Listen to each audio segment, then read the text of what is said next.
Welcome back to the channel, everyone. Hello, it's Late Night with the Gringo, and we're going to be in episode 25, believe it or not. Episode 25? 25, nearly a month. All right, nearly. Not canceled yet. We're canceled yet, yeah. Well on our way. We will. It's not from a lack of trying. It really isn't.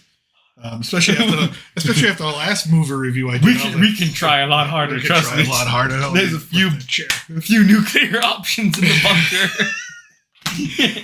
bunker. Really commit to this. We really could. Well, welcome back, everyone, and I'm joined with my partner, my son. I don't really call him by his real name. I just call him Half Gringo. You just call me Gringo for some reason. Yeah, Tiny Gringo. Tiny Gringo. Which isn't even... Little Gringo. I don't know if you looked. You're pretty brown. You take after your mother's side. Pretty tan. So olive colored, if I must say. It's been a fun day. We've had a lot of football, so if you're out there watching football, you've watched some games. They've been okay.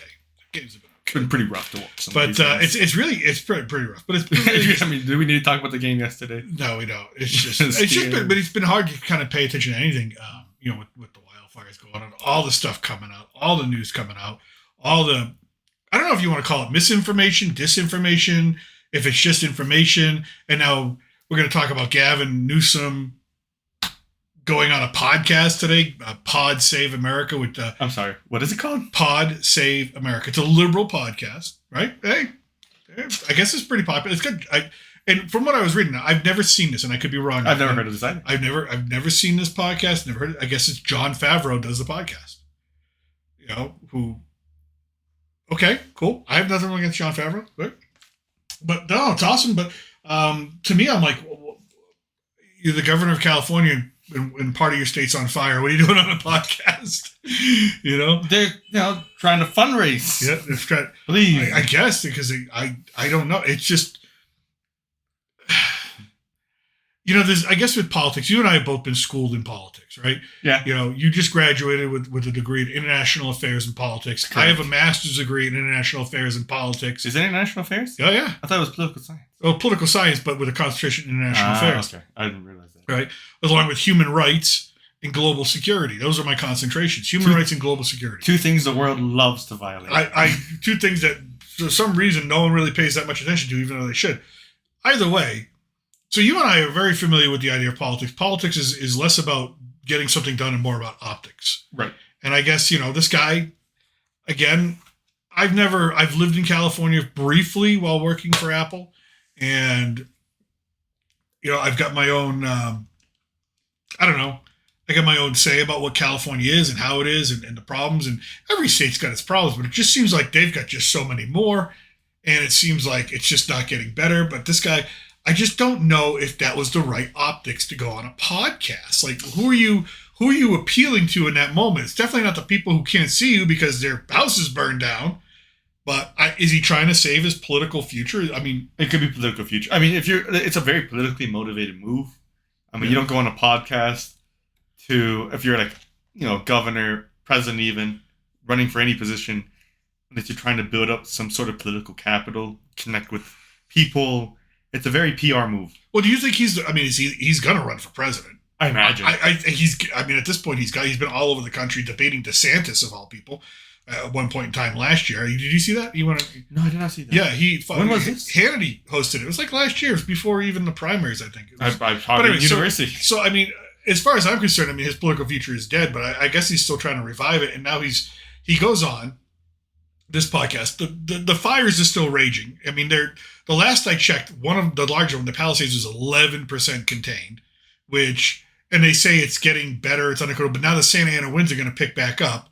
They've already started. They actually put red flag warnings for areas. You tell me they red flagged even more of Los Angeles now for evacuation. I took a screenshot of this newscast. If I can, I might have to send it to you. But honestly, it's quite quite the telling image.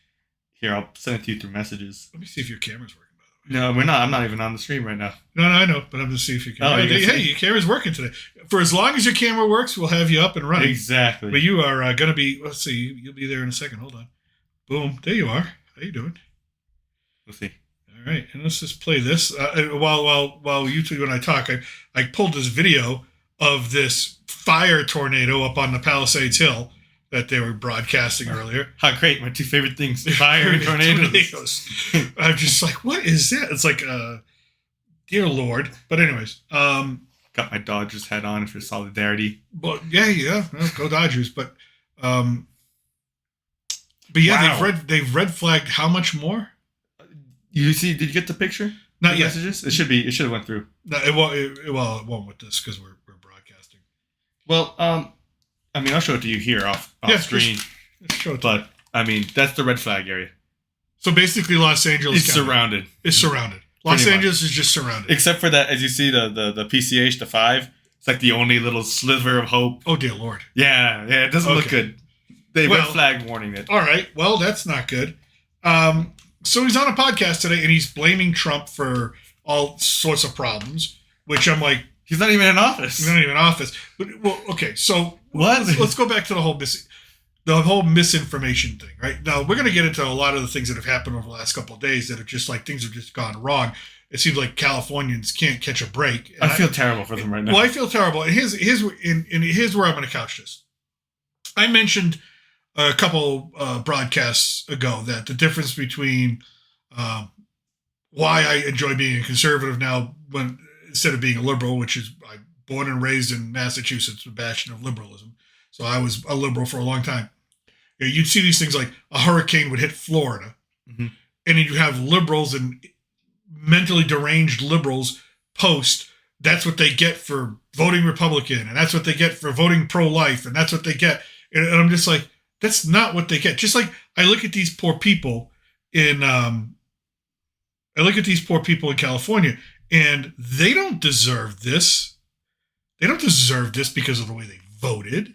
They don't deserve, even if you agree or disagree with the policies that were implemented or the people that they voted for, no one deserves this. Like, when did we get to the point where a certain segment of the population, and I'm sure there are conservatives out there that have like have said the same thing, and they're just as wrong and just as mentally deranged, right? Just because of whatever political policy, no one deserves this, and I want to make that perfectly clear. I don't stand on that point at all, but I think J.D. Vance said it best this morning in an interview. It's okay to criticize.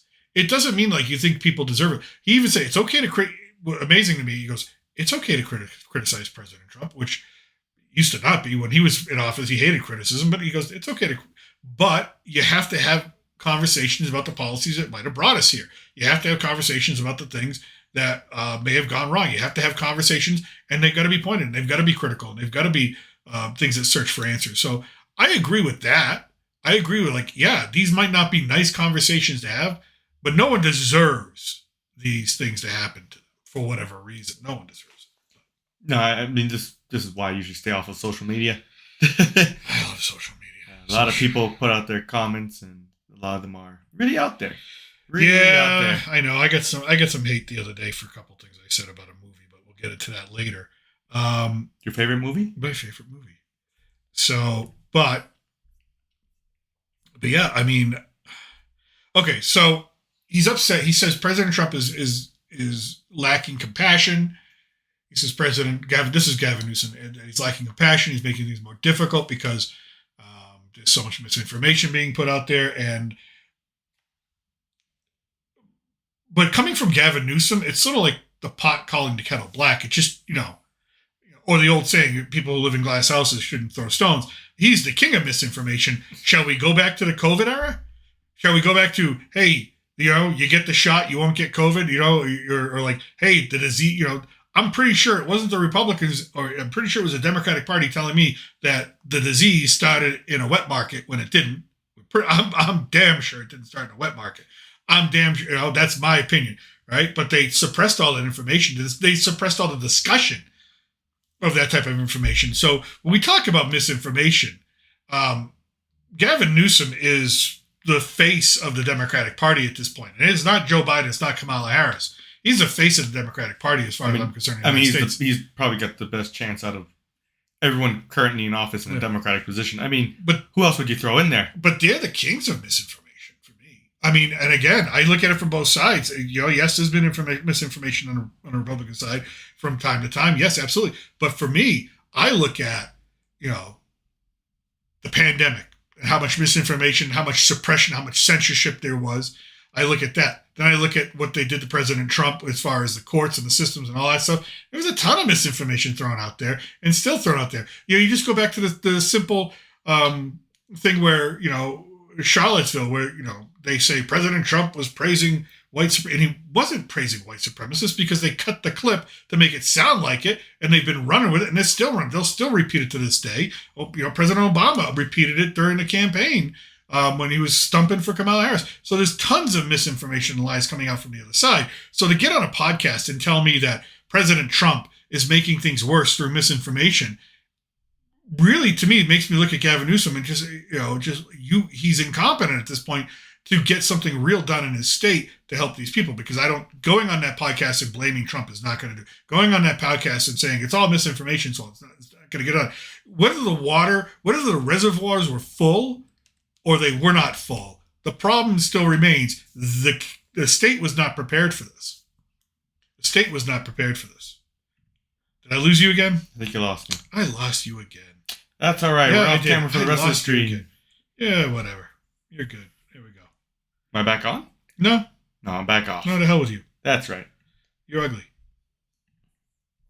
But regardless of the reason why, that's the whole thing. It's all about misdirection with this guy right now. It's, you know what it reminded me of? I couldn't get it out of my head, and I wanted to get the clip and play it, but I said, no, I'll get copyrighted. The Naked Gun. Leslie Nielsen, he's in front of the fireworks store. It's all blowing up. There's nothing to see here. Can move on. Nothing to see here. It's everything to see. And that's Mayor Bass. I forgot her first name. The mayor of Los Angeles. That there's nothing to see here. We're okay. There's no problems, but there's obvious water problems. I mean, yes, and people keep talking about climate change. I'm sorry. Well, climate change really wasn't a thing back in the 20s when California was a dust bowl.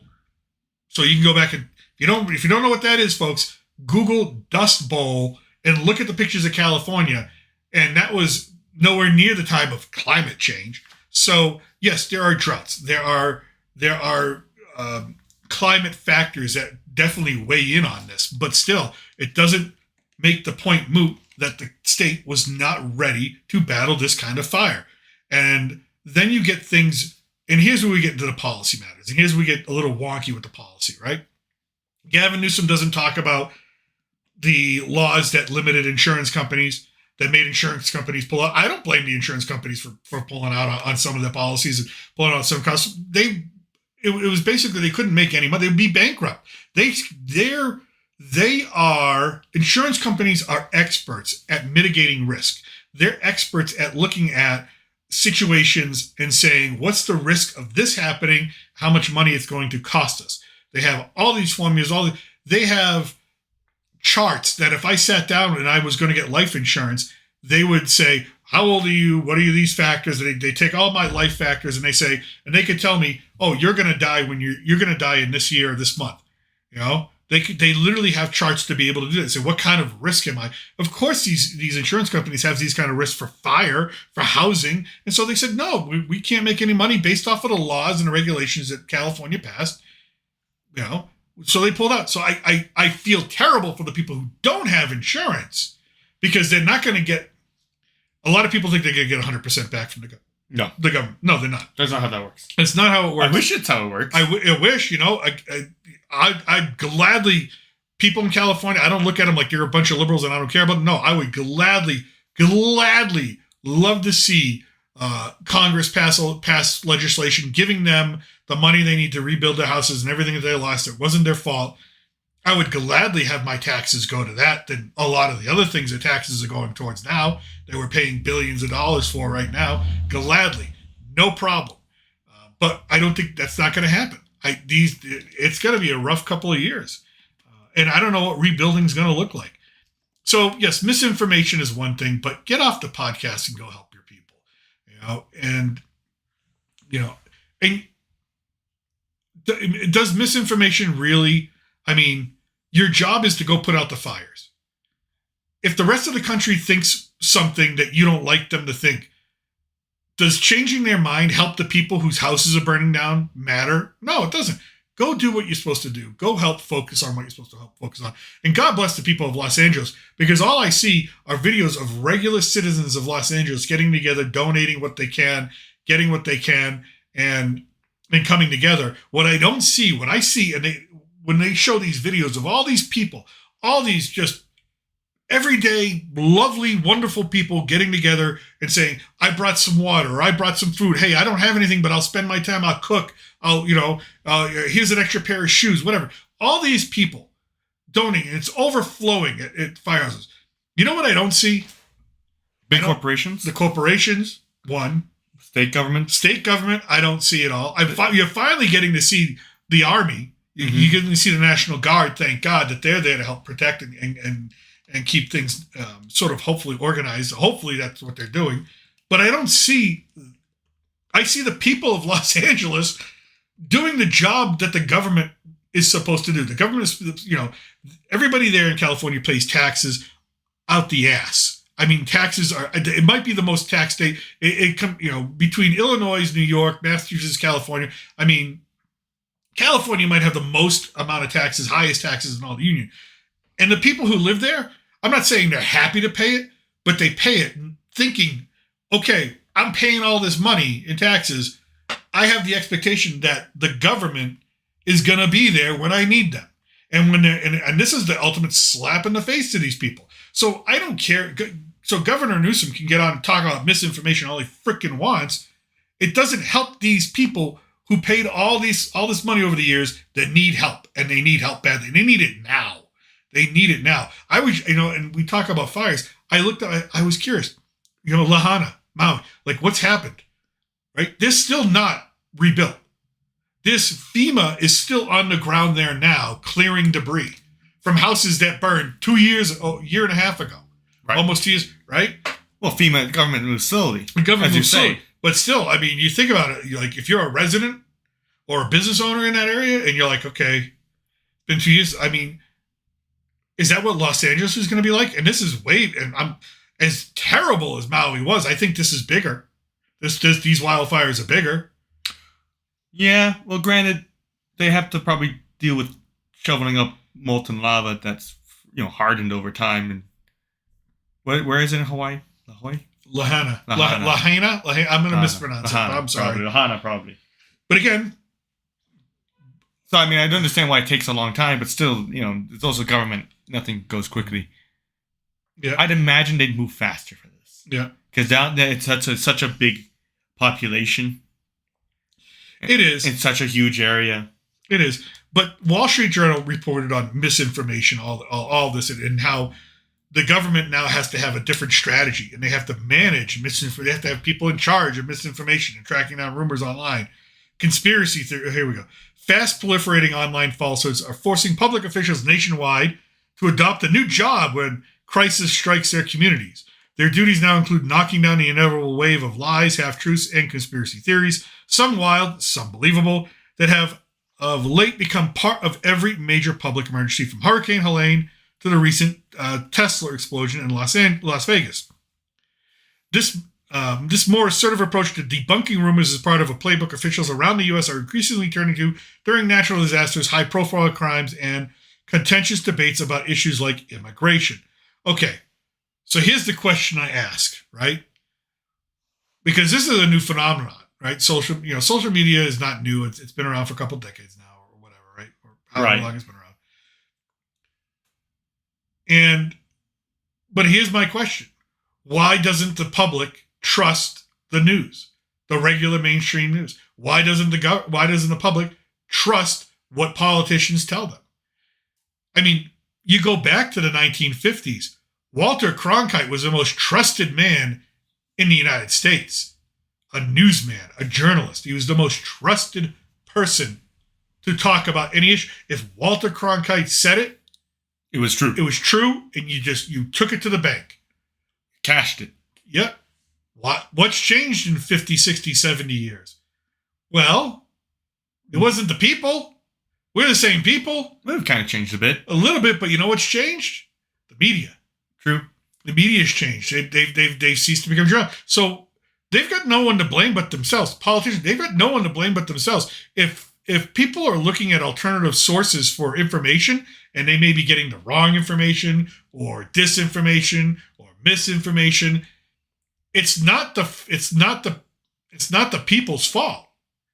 It's the fault of the people who lost the trust because they threw it away, because they spent all their credibility spouting conspiracy theories of their own. Russia, as Trump likes to say.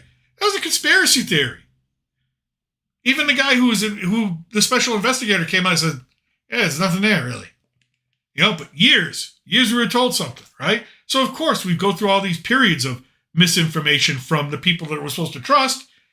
Don't complain that now we're all looking at Joe Rogan or Sean Ryan or whoever else is out there for information or whatever else is out, So it's not the people's fault. And now, here we go. And here's where the big fight's going to come. Here's what the big fight in the next year is not going to be immigration. It's not going to be the economy and inflation. It's not going to be energy. The next big cultural fight in this country is going to be information. That's what it's going to be. Well, media has changed, but also how media is done has changed also. Now you have so many different sources, as you mentioned, Joe Rogan. Sure. And the Sean Ryan show, right? Yeah. Which he got a ton of crap. He had a guy on there for the Tesla explosion in Las Vegas, and then quote unquote it got debunked, but now it's not debunked. It's like, oh, wait a minute, that was true. And so it's like, all right, it's like you can't come out and debunk him and say actually he wasn't fully debunked. Yeah, exactly. It just creates more mistrust between everyone. So at the same time, social media platforms are complicating their task. No, social media platforms are not complicating the task of being truthful. Being truthful is really easy. Tell the friggin' truth. And again, we're going to get back to Governor Newsom in a second because this guy is really upsetting at this point. By loosening the reins on what people can post. Oh, so wait a minute. It's the First Amendment. That's the problem. You have freedom of speech to post whatever you want. That's the problem. By coincidence, the Los Angeles fires started the same day Meta Platforms said it was ending fact-checking and removing speech restrictions across Facebook and Instagram with the stated aim of restoring free expression. Which it should. Those fact checks really help. I mean, I get fact checks on random video. Yeah. There's a real once about I think it was baseball related, and it was like fact check. It says this is false. I'm like, no, this is accurate. Yeah. This is pretty accurate. Yeah. Then you have then they get into the AI debate, but look, it doesn't work. You want to talk about truth? Here's what he was asked on the podcast. He said this on the podcast that he's the governor of California, Governor Newsom, and he said that one of the problems is that he was not being told all the facts by his underlings, by people in politics across the state. So as he's been misspeaking over the last few days, he's now saying it's not my fault. It's because I was getting bad information. Look, you're the leader of the team, man, right? I was in the corporate world. I ran teams. If my team sucked, you know why they sucked? Because I sucked as a leader, because I didn't create the environment for them to be able to do their jobs correctly and honestly with credibility and authenticity. That's my job as a leader. My job as a leader is not to do their jobs. My job as a leader is to create the environment. So what kind of environment has Gavin Newsom created where people would rather lie to him in the middle of a crisis than tell him the truth? What kind of leader is that? And so, we go back to what are his political aspirations? Is that the kind of person we would like in the White House in another 4 years? Someone who cannot create a team that will tell. I'm pretty sure, like him or not, people are going to tell Trump what he needs to know. They're going to tell him the truth, right? Right. I think most of them are going to do that. But as a leader, in any form or shape, as a leader, your job is to create the environment where your people below you feel comfortable telling you what you need to know, right? And then being able to, and empowering them to do the right thing in the right moment without your express written or permission or verbal assessment of the situation. And that's how I built teams. And that's why I was successful in doing what I did. Because my teams would come to me and they were never afraid to tell me, this is jacked up. And be like, okay, cool. What are we going to do about it? Okay, well, and then they would brainstorm and come up with an idea. We'd all get together. But that's how you build a team. And it might be a small corporate team, might be a large government team. I don't know. It doesn't matter. Leadership is leadership. But to all of a sudden he's blaming Trump, he's blaming people below him.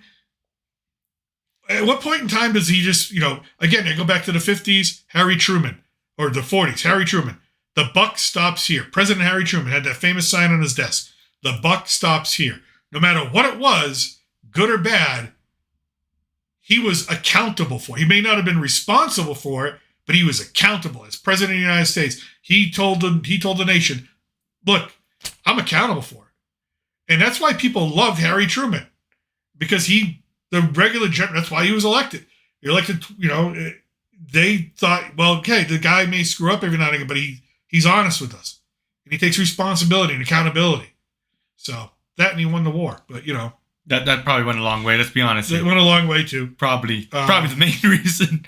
But, yeah, it's just, there's zero accountability with this guy. And and again, the only people who are going to suffer are the people of California. Newt Gingrich was on. I was watching an interview with Newt Gingrich, and he said something that kind of resonated, but I'm not sure how I feel about it. He said, as fellow Americans, I'm going to paraphrase him. And if you don't know who Newt Gingrich is a former Speaker of the House. He was a politician from Georgia during the Clinton years. He said, at what point in time do we as Americans have the responsibility to save our fellow Americans from disastrous institutions? And what he meant that by is, do we not have a responsibility as the rest of the country to look at the people of California and go, they need help, and we need to do something, and we need to do something collectively about the ridiculousness about California?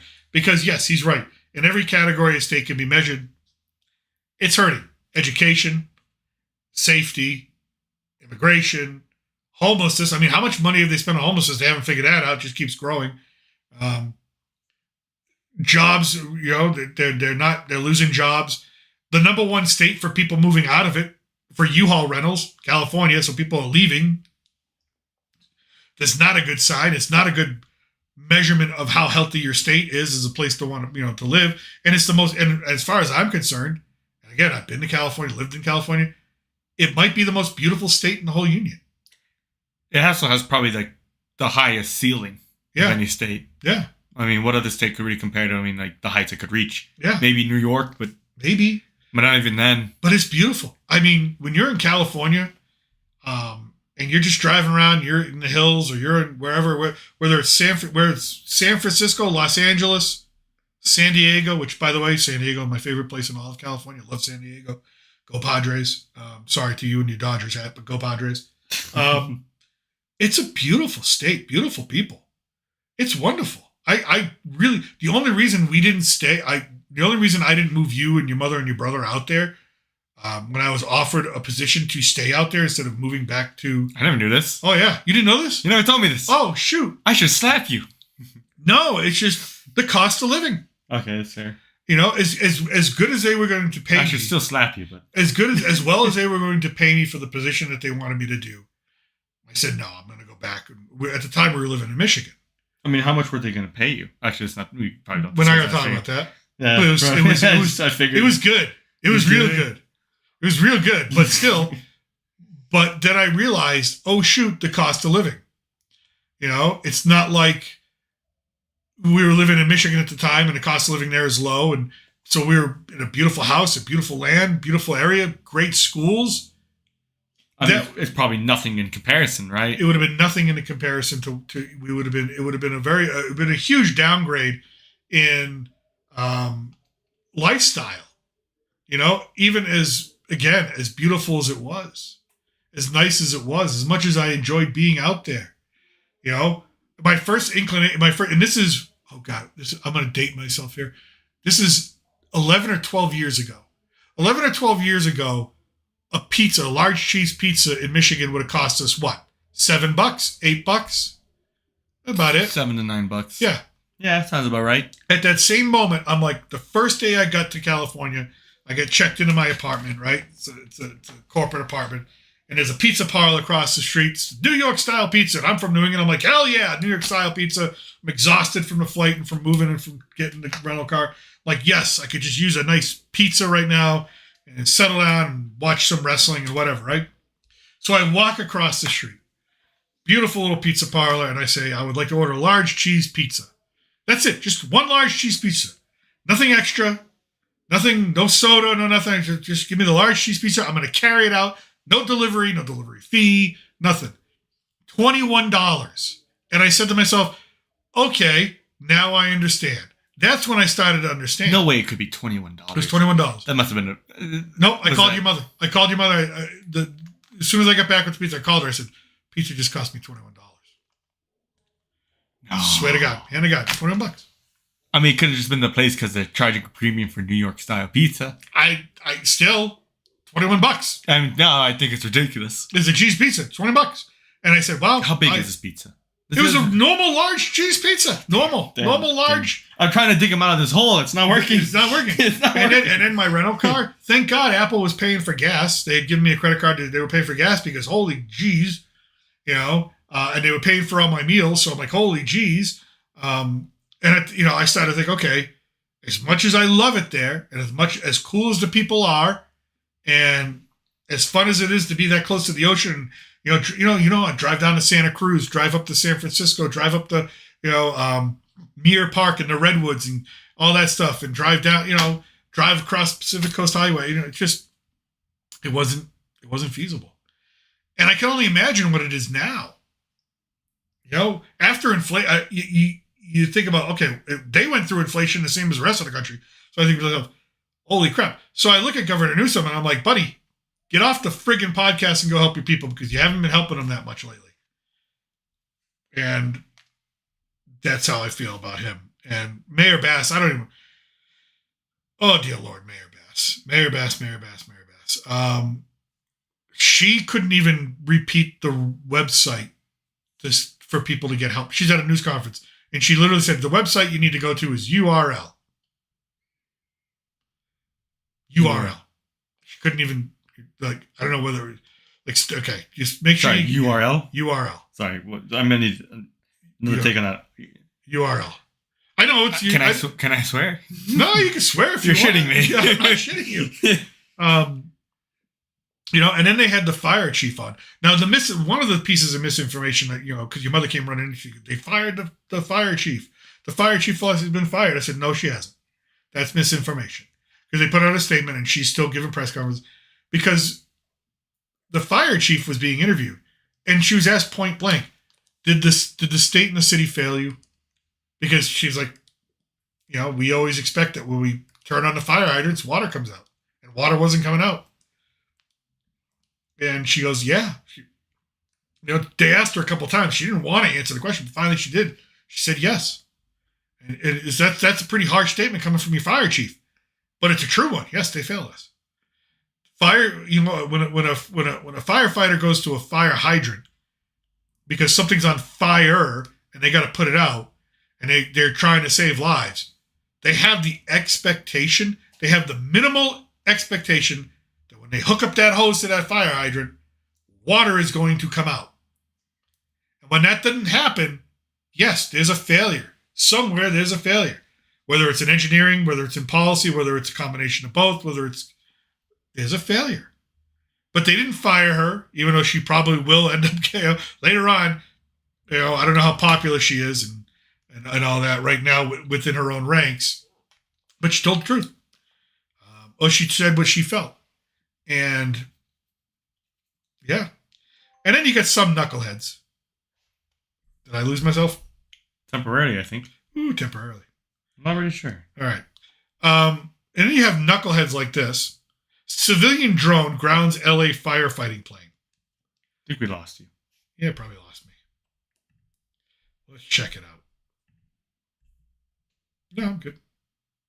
Oh, now you're back. There you are. That happens when, I think it's when someone tries to text me or tries to call me because I'm using my iPhone as a camera. It goes haywire. I can't wait till we get to the new place, the new studio.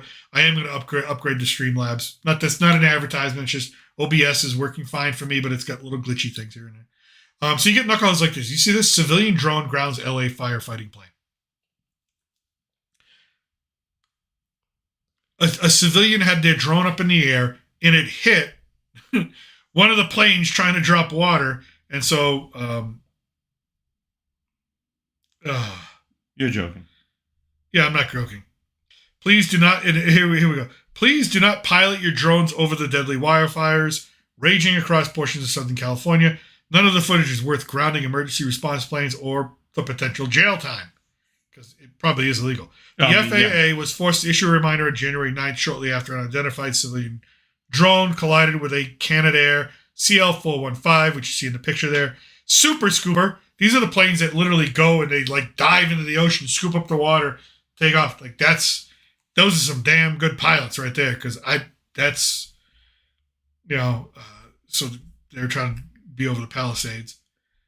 Anyone who interferes with emergency response operations may face severe fines and criminal prosecution. But you know what? As I'm reading this, this goes back to the whole misinformation thing and the not trusting the government. People are flying drones because they want to see for themselves, because they don't trust what they see on the news. There's all sorts of conspiracy theories out there. Even Mel Gibson the other night was doing interviews. Like, my son is a volunteer firefighter, and he's calling me, telling me they caught somebody in the Palisades area. They were all geared up for arson. And was this lit on purpose? Was this lit for a reason? And so people, and apparently Mel Gibson says that his son told him they arrested this person, but then they just let him go. Okay, I've got questions. Not that Mel Gibson is the paragon of truth and virtue and news, right? Great director, great actor. He's love him. He's a little out there. He's a little on the edge, but so aren't we all. But my question is this: if we take it for a fact that they caught somebody with arson equipment in the wildfire area, why would you release him? Right. And why wouldn't you tell anybody? Yeah, sweep it underneath the rug. No problem. No problem. Just, hey, whatever. A nice swig of bottled water. Just a reminder for those coming to Mexico. Bottled water is key. As my wife says, don't drink the water. She always yells at me when I drink water out of the faucet. But anyways. So it goes back to the whole misinformation and people not believing the government, not believing what people say. And until we get some realism, and now there's going to be investigation after investigation. And how's that? That's going to turn all political. And I don't know where it ends, because if this fire rages back up and starts, what we've lost is already enough. But imagine this thing starts hitting downtown LA. I mean, it starts getting to real heavily populated areas. Well, at that point, the state has just failed. At that point, also, I say the federal government's failed the city of LA. The federal government, at some point, the federal government's going to stay. I'm a believer in states' rights, first and foremost. I'm a conservative in that regard, but I'm a constitutionalist, so I believe in states' rights. But at some point in time, when the state fails, you got to go, okay, the federal government needs to move in. And what's the date today? The 12th. We're 8 days away from somebody being in the White House who might just say, you know what? I'm taking over. And there will be a there will be a political fight and a constitutional fight like you've never seen. Because if this still isn't under control by the time he gets in office, he may do Trump may just decide to do whatever he wants, which is, he thinks he's doing the right thing, but it'll cause a real crisis of like states' rights, federal rights. But again, in 8 days, what if this is still out of control? What if these fires are still burning at the rate in which they're burning? Yeah, the federal government might have to step in. I imagine they would have stepped in by that point. I would hope. But this is Joe Biden's America at this point. You look at how this year began, and you've got a terrorist attack in New Orleans. And what was the last thing you heard about that? Nothing. Yeah, right? I haven't heard much. You can't remember. It's like, nothing to see here. You got a guy blowing himself up in a Tesla truck. All sorts of rumors, information out there that also just like, it went away. Nothing to see here. Now you got this, and it's turning into a nothing to see here. At least that's the way it looks like it's going. Now remember, There's a famous phrase attributed to the Democrats and particularly the advisors of Barack Obama. Rahm Emanuel was one of who also became mayor of Chicago. He said, "Never let a good crisis go to waste." You ever hear that phrase before? Yes, I've heard it before. So again, this is a good crisis, and are they going to let it go to waste, or what are they going to do? Are there alternative, and there's all sorts of nefarious players out there that would love to take it. I mean, we talk about looters; those are just jackasses running around trying to steal the slim pickings and leftovers of houses that are burned down, and maybe houses that were left over. But those aren't the people that scare me. Those are people that would worry me. What would worry me if I'm in government or if I'm in control of anything there right now is the big idiots, the big ones that are going to come in and go try to really do massive corruption, massive fraud on the people who've lost everything, because they are the easiest victims right now. They are the easiest, especially if they're not insured and they think their property's worth $5 million and some guy walks up and pressures them to take $2 million because they have nothing. Still at that point. And they take it because they've got nothing. They've got nothing but the clothes on their back and whatever money they might have in their account, but they give nothing. And so they settle. They settle. And that goes, and that repeats and repeats and repeats and repeats and repeats. And sooner or later, you have one entity that may have just gobbled up half of the Palisades. And there was a danger. There was some reporting of that happening during the Lahana fires in Maui. So again, it's concerning. These people in Los Angeles, they need a lot of protection. It seems like they need protection from the government as well now at this point. And that's the sad thing. At least they're not getting, they may not be getting help. It seems like they need protection from whatever screwball idea might be coming up to do whatever. And again, it just, you feel terrible. There's no silver. People are like, oh, there's a silver lining here. Please tell me what the silver lining is here. 16 people are dead. Tens of thousands of acres are burned. Thousands and thousands of homes are burned. Businesses burned, gone. Where's the silver lining? I don't see it. And maybe I'm just too old and too much of a pessimist to see it. I don't know.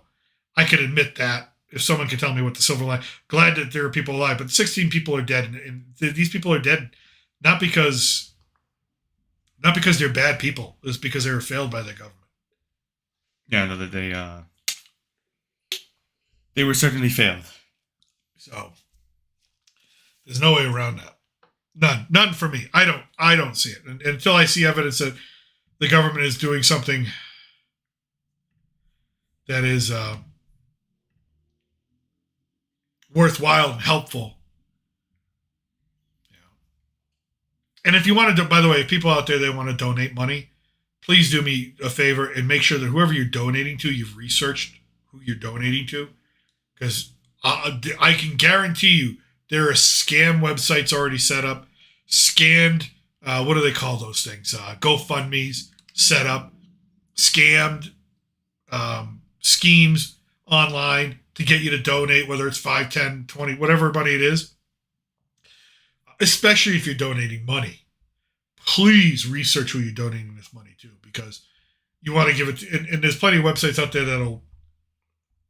that'll give you the reputation of who. But if I think most people know that the Red Cross, they're going to take the money, they're going to hopefully use it. Right. Pretty reputable. Pretty reputable.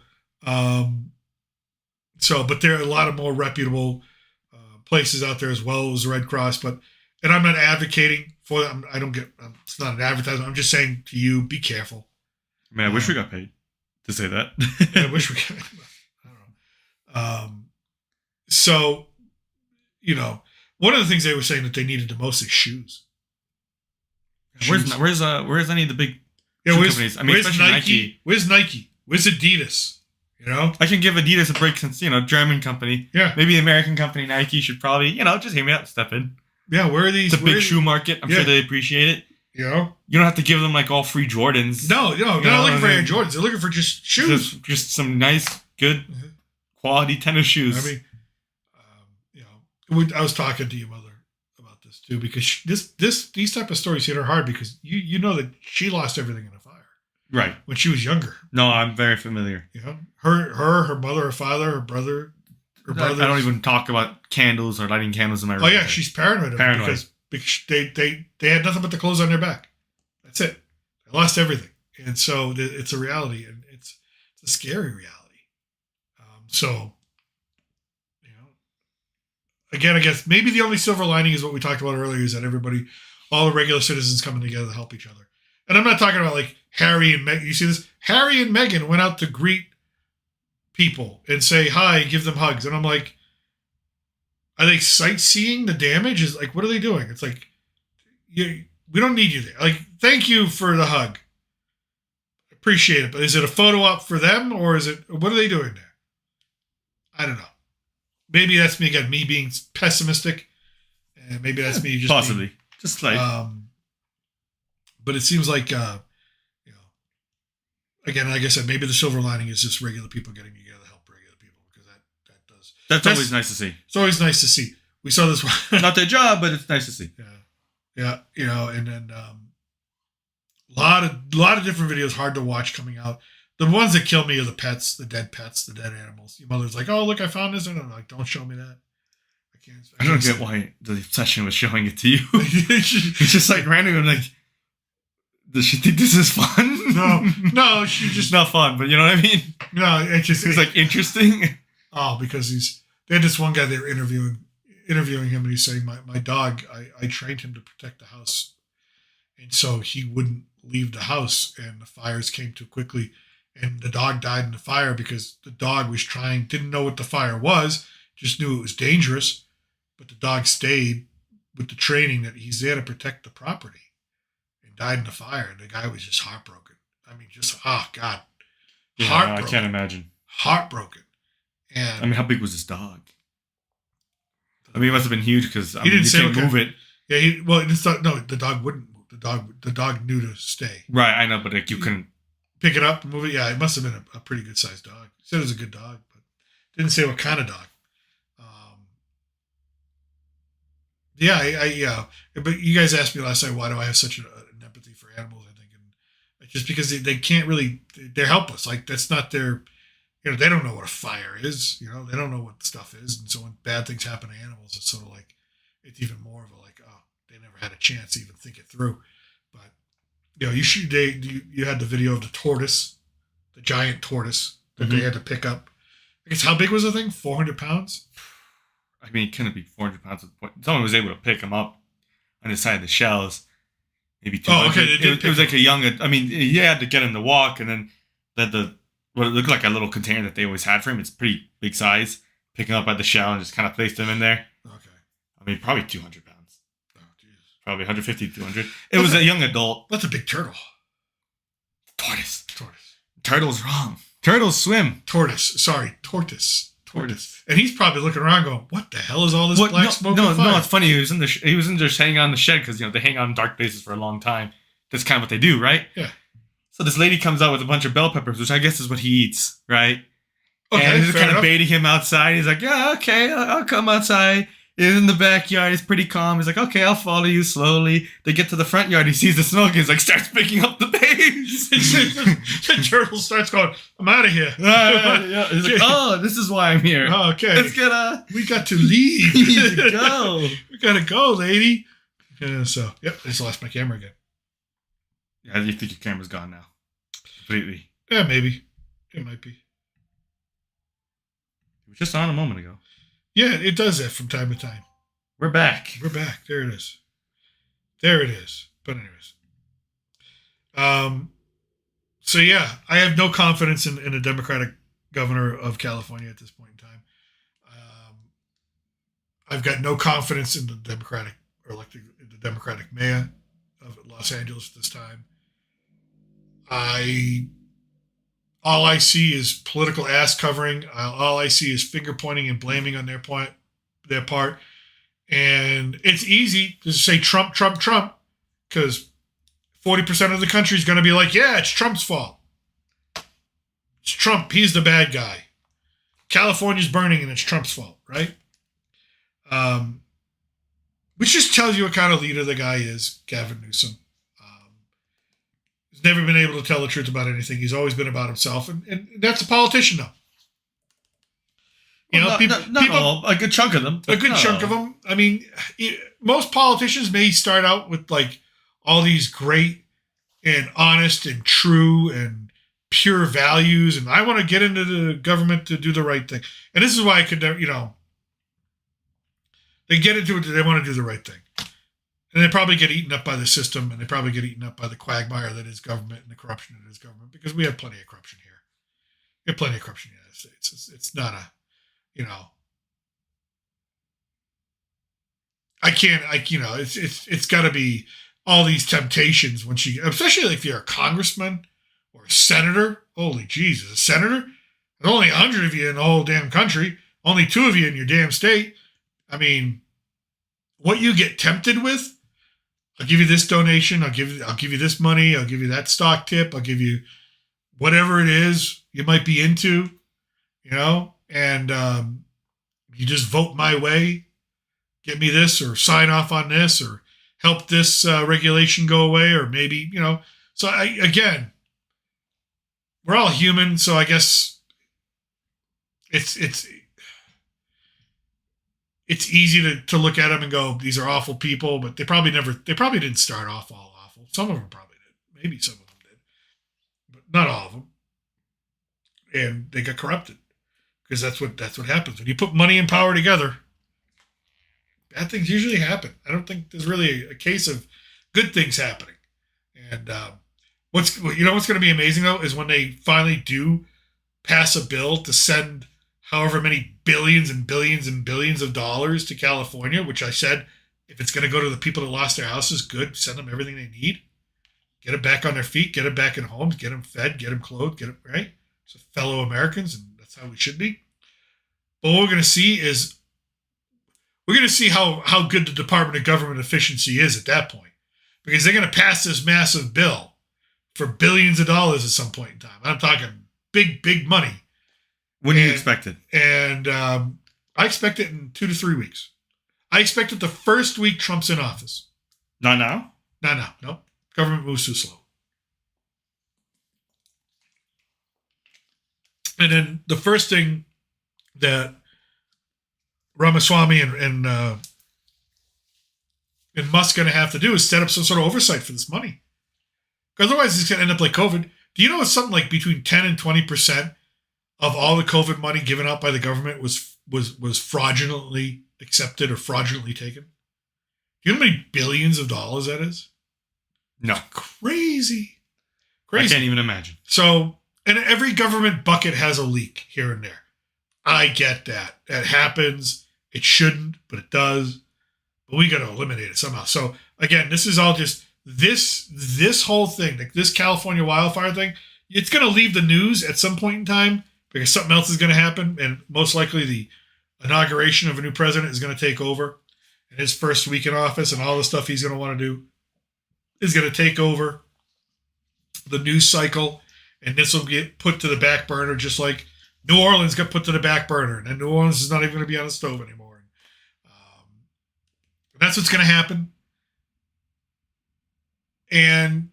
But throughout the year, some things are going to start to trickle out. I guarantee you, California this, California that, and we'll see. But yeah, it's again hard to watch, hard to look at. That's that. That is that on that topic. So we're going to turn to something else in a second here. Unless you got something else on the wildfires, friend? No, I do not. All right. That zone I showed you. Oh, you know what? There's a news article I wanted to cover with you because it's got nothing to do with the wildfires, but since we're changing topics, what's with your generation and huffing nitrous oxide? I sent that article to you, didn't I? I don't know. I got it's like was it you? It's got like flavored gases and stuff. Galaxy gas. Galaxy baby. gas. That's what Look, it is. in my day, it was a 6-pack of Heffenreffe, maybe a pack of Marlboros, or for me, Camels. I'm a Camel, right? Maybe something a little harder that we used to get from a guy named Dexter by knocking on his door and just say, give me a dime bag. Sorry, named who? So this is his name, Dexter. His name was what? Dexter. What? He was a nice guy from Jamaica. He lived in a little apartment behind this little building. Anyways. But you guys are into some weird stuff, man. It's not me. Have you tried this stuff? It's okay. I know I'm your dad, but you can tell me. I did not. How much nitrous oxide have you done? How None? many times have you done it? None, good sir. Do I need to get the polygraph out? You know what? That would be a great episode if we give you a polygraph and I'm allowed to ask you the questions about your time in college. That would be actually kind of funny. That would be really funny. And then I can ask you questions No, about your past. there's no reason to put me up on a polygraph. What do you mean? Why? I need to know some stories. There's no stories. Some honest truths. I'm a good Christian. I believe in Jesus. I'm sorry. Have you looked in the mirror? I believe I'm a good man.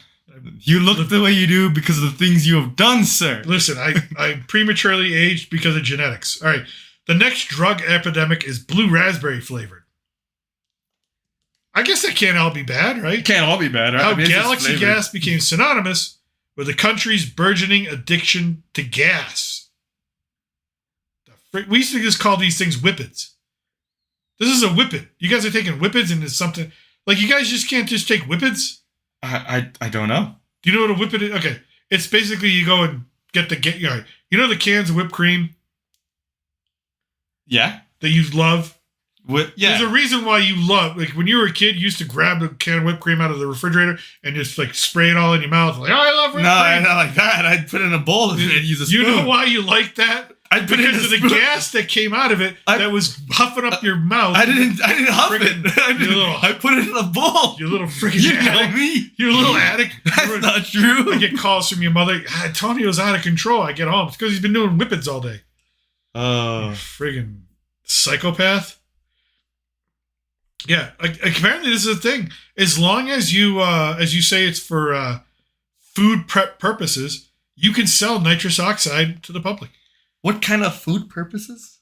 Food prep. What kind of prep? I don't know. For what, cotton candy? Yeah, whatever you might. I mean, I imagine these flavors are not for whipped cream. Yeah. Let's see here. Raspberry flavored whipped cream does not sound good. While it's illegal to sell nitrous oxide explicitly for recreational use, companies can carry it if they say it's a food processing propellant for whipped cream and culinary products. Thanks to this loophole, it can be sold legally over the counter to those 21 and over, depending on the state, online and in bulk, and delivered by head shops like Cloud9, as well as large chains like Ace Hardware, Walmart, and Amazon. Oh, Amazon really does have everything. All right, anyways. So yeah, it's become real popular. I don't get it. I guess maybe it's not as... Nitrous oxide. There's got to be some real problems with that. I mean, as far as I'm concerned, with your brain. But the article doesn't talk about that. It just talks about like how it's gotten popular. It doesn't talk about any of the side effects. Right. And apparently, these places like Cloud9, they're doing a ton of money. Ain't that great? I mean, it must be a weird time to be like an employee there. Oh, you're like working the counter, and like John keeps walking in. You know how we like hometown stories.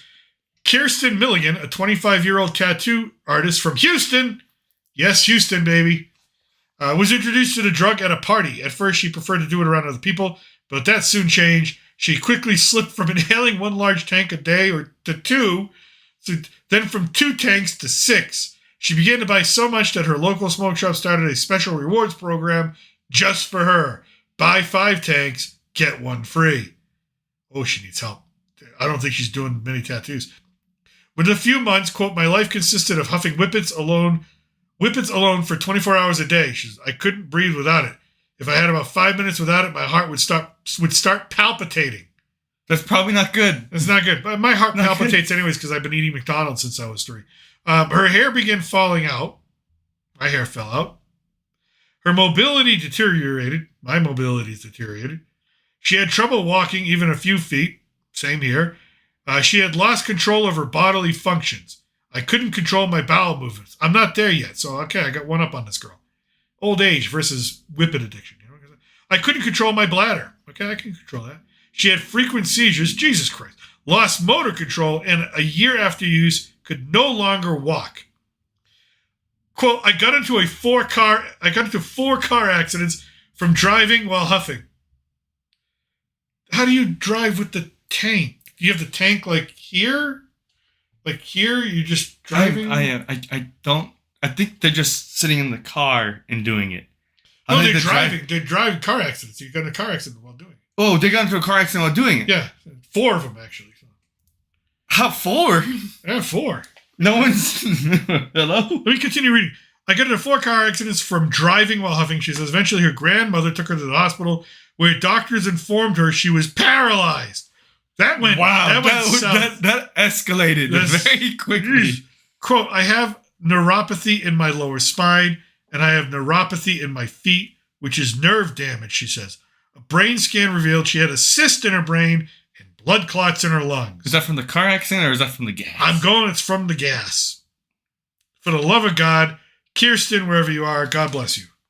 But you're not doing too many tattoos now. Oh, jeez. Wow. Not looking good. Yeah, she's shed. That's where her story ends. This article just goes on and on. There's no meaningful regulation of the sale of nitrous. I mean, really, with everything going on, nitrous I don't think is really the priority for the federal government. Wow, that's crazy. That's crazy. This is a big art. This is a really long story. That's some New York Magazine.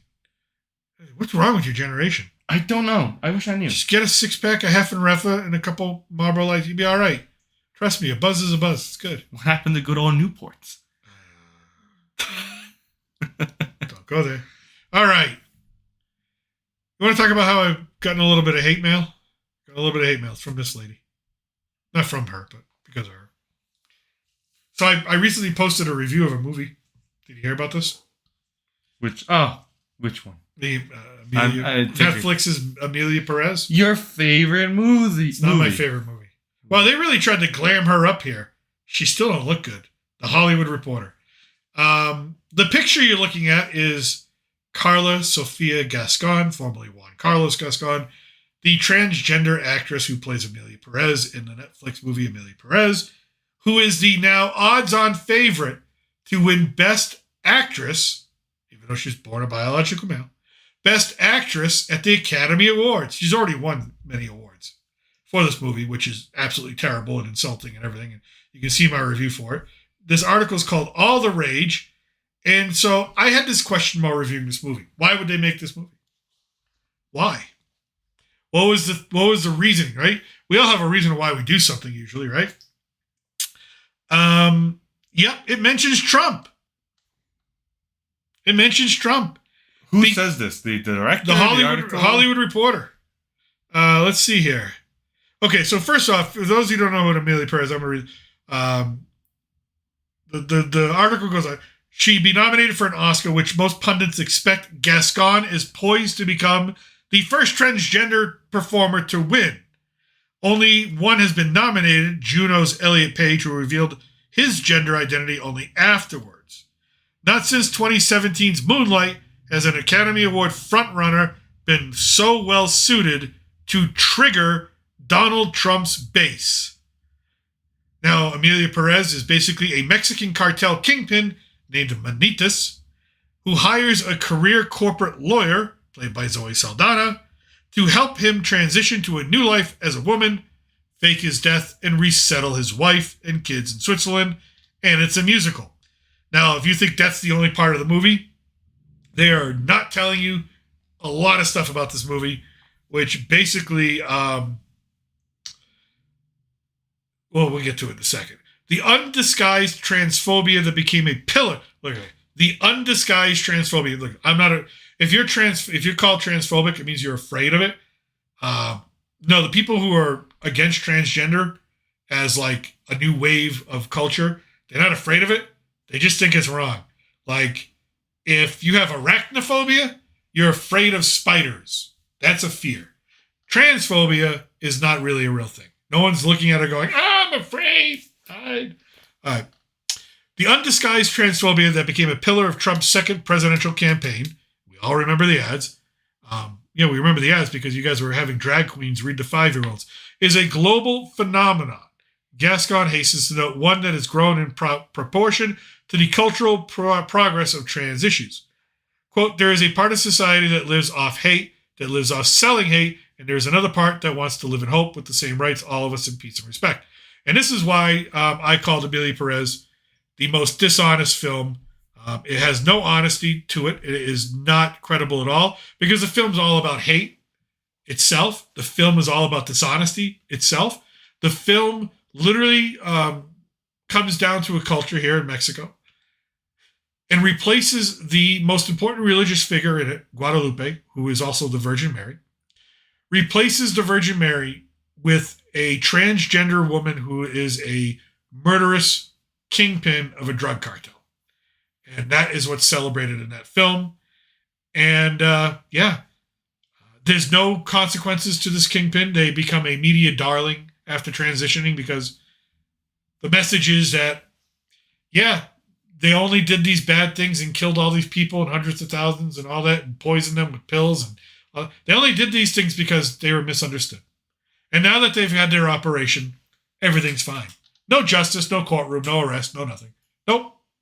Just that is Emilia Perez. That is the message of Emilia Perez. So for this person, this actor, actress, I don't care what you want to call her, to say that the world lives in hate, the movie's all about hate. The movie's all about shitting on the religion of millions, desecrating religious figures. It's all about desecrating and minimizing the pain and hurt that real Mexican citizens feel every day because they live under the thumb of the cartel in many areas of this country. To me, it was disgusting. Not the transgender stuff. I could care less. As I said in the review, if you're 18 and you want to do whatever to your body, go ahead, as long as it don't hurt nobody else. I could care less. God bless you. Live one life, one way around. You want to do it? Fine. But don't do it while shitting on everybody else's life. Don't do it while shitting on everybody else's beliefs. And don't do it while crapping all over an entire country, which I don't think has done anything to Emilia Perez or Carla Sofia Gascon. Sure, this country's got its problems. And just like any other country, but it's no reason to desecrate the religious beliefs and deeply held cultural values of the people that they've held for decades and decades and decades. But again, here's the problem. As I post that review, and I get some little bit of hate on it, but that's why you guys lost the election. I'm plain and simple. It's not because there's phobias or misogyny or race. It's not that. You lost the election because you can't see that there's another side that might have a point. All right. And the example is, like, I post a review. I post a review of a movie that is okay desecrating religious beliefs of others. It's okay taking advantage of the pain and suffering of mothers and fathers who've lost children or had them disappeared, never to be seen again. It's okay with using a social issue like transgender rights as a means to absolutely take away any and all accountability for violent actions by an individual. It justifies it. It literally just because he sings it in song. I'm not making that up. I wish I was making it up. I'm not. Literally, Manitas, the character, sings in song, I became what I became to hide the fact of what I really was.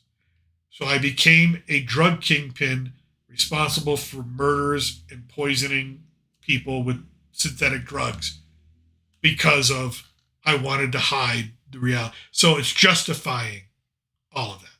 It's justifying the violence. So you can put out a movie that says all these things, that has all these messages, playing right up front. And I'm not extrapolating.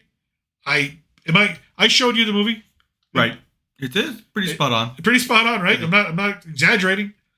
So it's okay for someone like this person to put out a movie or act in a movie and write a movie and all that. It's okay for that. But the minute that you get pushback from somebody else with a different opinion, it says, no, you're wrong. That what you're doing is wrong. Whether it's wrong to look at a country's religious beliefs and shit all over them, which I think it is. I think it's wrong to justify violence for any means because you feel left out. That's like saying mass shooters in schools that say I was bullied. Well, it's like saying they were justified. It's okay. No, it's not. It's the same logic. It's not okay to put out a message of to parents and families that have been suffering for decades, not knowing where their loved ones are, where they disappeared to. They know they're never going to come back, but they have no closure. They know they suffered horribly at the end. To minimize all this, it's not okay to minimize that. It's not okay to take advantage of it, and it's not okay to sweep it away or use it as a means for a radical agenda or radical social message. It's not okay. There are different ways to get across your message, and this wasn't it. But because it's pro-trans, it's celebrated. The character itself is celebrated. The person itself, the actor is celebrated. The director, the writer is celebrated. The movie itself won Golden Globe Best Picture. It won the jury prize at the Cannes Film Festival. It won AFI, the American Film Institute's 2025 Film of the Year award. Why? Because it wants to push a message and tell us that if you disagree with it, you're a bigot. If you disagree with it, you're a transphobe. If you disagree with it, you're a bad person. If you disagree with it, then you shouldn't have a right to have a voice or a say. But that's why you lost the election. So continue to do this because if this is what wins the Academy Award for Best Picture, and this is the person that wins, and by the way, it's not very good acting. I'll tell you, the production value was actually pretty good. Right? Of all the things in the movie, the production value was good. It had great sets, lighting, cinematography, all that. That was all well done, but the acting was not. The singing was not that great. The songs weren't that great. The messaging, the narrative made no sense. Zero sense, had zero logic to it. Zero honesty and authenticity and sanity to anything that was happening within it. Made no sense whatsoever. But it was simply, hey, we're the trans film this is the first shot against this is Hollywood's answer to how they're going to combat Trump because he's such a bad guy. But that's what this is. And they make no bones about it in the Hollywood Reporter here. All right? And they make no bones that this is what, and then the actress, she says she saves all the hate that she gets online. I don't think what I posted was hate. What I posted was my total opposition to the message of the film. My total opposition to the message of, I actually defended because I live down here south of the border. I love these people that I live with. I love my family. I love my neighbors. I love everywhere I've been in this country. I've just loved. And the people have been fabulous and wonderful. And to live down here, to understand that their culture is deeply, deeply religious.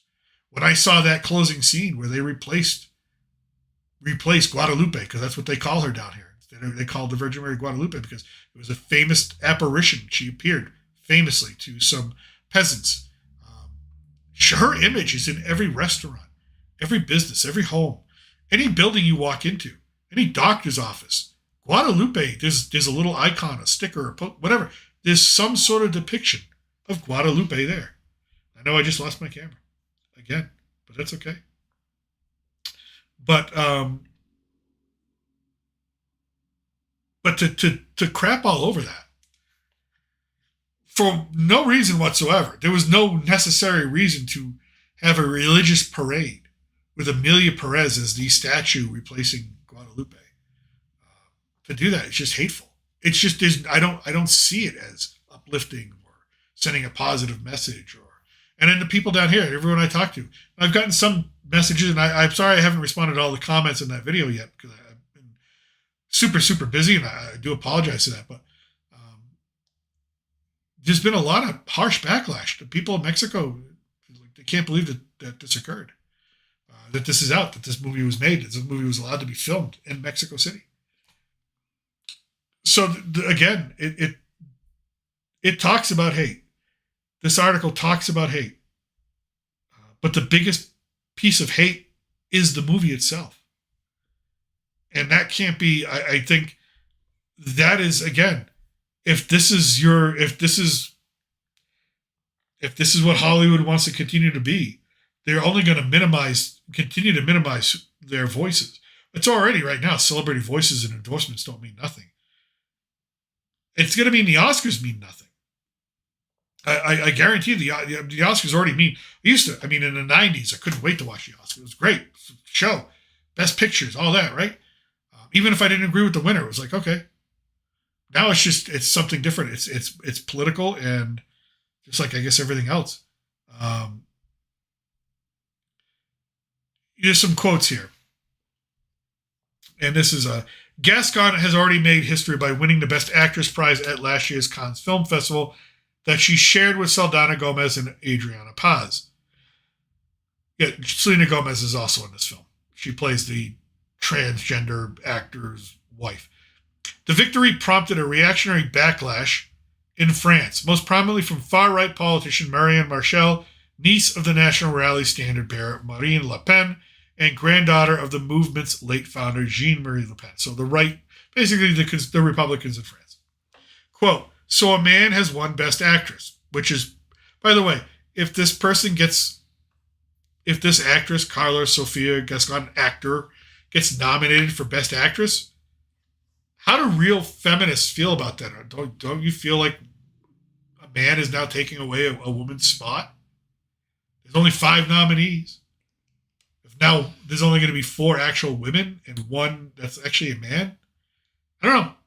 If I was a feminist, if from what I understand, women's rights and the promotion of female empowerment, I'd feel like, okay, well, I don't know. I feel like that was a setback. Progress for the left means the erasure of women and mothers. Well, yeah, they tried to erase the Virgin Mary, the ultimate mother of Catholicism and Christianity. No, yeah, pretty much. Mary is the mother of Jesus, and they erased her and replaced her with a transgender, murderous cartel drug kingpin. But I'm the bad guy for pointing it out. All right. Gascon wasted no time in counterpunching, suing Marchal over a sexist insult on the basis of gender identity. It's with the lawyers now. She says it's going to be a long process. So I guess now you can sue because you don't. Oh, you can be sued now, I guess, in France because you don't agree with transgender. She intends to give any indemnities to trans rights organizations. The actress says she is bracing herself for Sonora Rowling to weigh in. I don't know who Sonora Rowling is, but as she speaks, laughter swallows the ends of her sentences. This is all a joke to her. It's all a joke to this actress. You know? All a joke. The religion of millions is a joke. The death of thousands is a joke. The poisoning of hundreds of thousands, if not millions, is a joke. But that's who's going to win your Best Actress. Yep. And it goes on. This is from the Hollywood Reporter. If someone wants to read it, they can read it. I think I spent too much time. After seeing this movie, I couldn't believe it. In the review, I say I was going to avoid it because it does hit so close to home because I do live here and I do love the people here and I do love the culture here. And I've always been treated with dignity and respect, even as an American or as a gringo, as they call me. They call me gringo and they mean it with love. They really don't. No one's ever really. Well, one person said it meanly, but I deserve it. Anyways. Oh yeah, that's right. That's right. I didn't see the sign. I'm sorry. I was like, what was this time? I was like, oh. I can't imagine. I just don't understand why a film would attack this culture in that way, or these actors or actresses would find laughter and joy. But then I remembered, as I say in the review, it's not about me. It's not about you. It's about the destruction of culture. It's about the destruction of what you love. And if something's traditional and you've loved it all along, that's all these people want to do is tear it down and throw it away. They don't want to build anything new or try to make something new and try to grow it from the ground up and make it organic and make it part of something bigger. No, they just want to tear down things that they don't like. And that's what you have to expect. So during the Academy Awards, again, I'm calling it now. I say Emilia Perez wins Best Picture, It's definitely going to win. I don't think it should. I mean, It what are the should. pictures? Deadpool. I mean, no, that will never win it. Dune Part 2, which should win. Right. Wicked, which absolutely is so much better film. By the way, I liked Wicked a lot. Actually, I kind of really can't wait for the sequel. So if you think I'm some sort of trans homophobic person sitting here talking, think again. All right? Because no one who is homophobic would enjoy Wicked. I enjoyed Wicked a lot. Also, if you really want something that's entertaining and deals with transvestites and transgender, go see the Rocky Horror Picture Show. It was done much better in the 1970s, okay? And if you don't know what the Rocky Horror Picture Show is, fans, go see it. That's a great movie.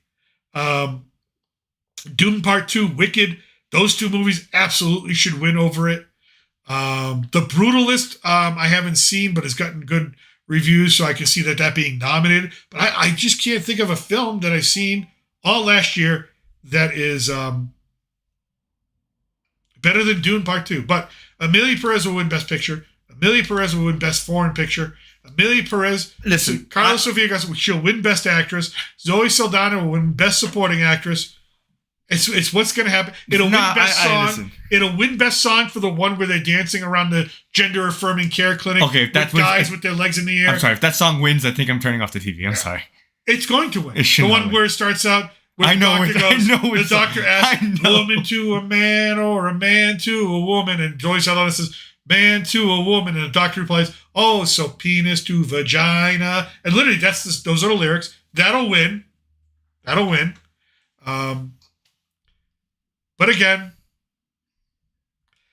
again, as I said, it's all in response to Trump. It's the backlash for Trump. So woke Hollywood is going away, but it ain't going away quietly, because you can't kill a cult, you can't kill a religion. And that's what woke is. Woke is a religion. It's an ideology. It's now a thought process. It's not something you get rid of. But there you go. All right. What are you doing over there? You still playing? I'm doing stuff here. What are you doing? No. I see you typing. I'm typing, yes, and typing. What are you typing? No, none of your worries, my Are you friend. writing a love letter? No. Do you have a girlfriend? God, no, I wish. Wow, okay. You're in Mexico and you can't find a girl. There's girls everywhere. You step outside, you trip over 10 of them. Wow. All right, anyways. How's the Pokemon coming along? It's going well. How you been? I'm doing good. Been a rough week. Been a tough week. Been a rough week, huh? Yeah. We're moving soon. By the way, yeah, we're going to find... I can't wait. People, I can't wait. We're finally going to be... it's been a long time. My wife has built a beautiful, beautiful home. She was in charge of it because I can't be, because I'm not a citizen of Mexico and I don't speak Spanish, so I can't tell whether it works. It took her over a year. And she supervised the building of a beautiful, beautiful house for us to move into. And that's part of the reason why I've been so super busy, is we're getting ready to move in. But it's crazy. You don't think of these things like, and thank God you're here because you can help out. You go, it's like, I need to buy a hot water. I need to buy a heater. I go, what do you mean a heater? Are you cold? Like a heater for like the corner? She's like a hot water heater. I go, oh yeah, you need one of those, don't you? We need those in the house. That's, and she's like, a washer and dryer. I'm like, yeah, we need a washer and dryer. That's right. It's like starting over from scratch, but it's been fun. It's been a lot of fun. It was like the little thing, like not little things. I shouldn't sell this little thing, but it's like the day it's like our stove arrived. We have a stove. Like everybody's got a stove. Like I never thought I'd be excited over a stove. I'm like, it's a stove. Like wanted to hug it, or like it's a refrigerator. Wanted to hug it. So very exciting. I'm very excited. We'll set up the studio. It looks great. Good space. Good space. I'll be able to hang up the paintings and all that stuff and spread out. We're gonna look professional. We're gonna look professional. But like I said, that's why March 8th we're gonna go to the toy fair. We're gonna go to there's this vintage toy market they have every Saturday in Mexico City. It's huge. It's humongous. It's awesome. It's where I get like these open action figures for Star Wars. And also, they have clothes stuff there too. But since I sold 98% of everything that I owned before coming to Mexico, including my collection of toys and comics and all that stuff, I only kept a few little things here and there in the United States. Well, I got to have things around me that remind me of the pop culture that I love. So, mini and tiny gringo here. Yep. Little gringo. Little gringo. Half gringo. Half gringo. Milk white gringo.